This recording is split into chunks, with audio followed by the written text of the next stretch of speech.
Hello, Assalamu alaikum. My name is Ruhi. My school's name was Holy Cross School and College. On the other hand, my college name is Holy Cross College. I am currently reading in 11th standard.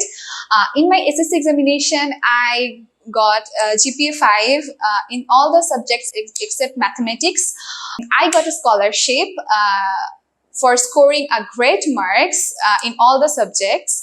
I am very delighted after listening to that.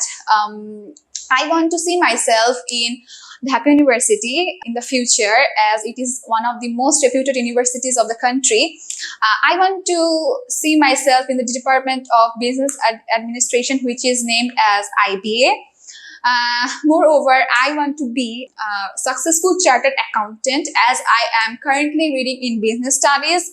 On the other hand, in my future, I want to work in an accounting firm which is based on accountant administration.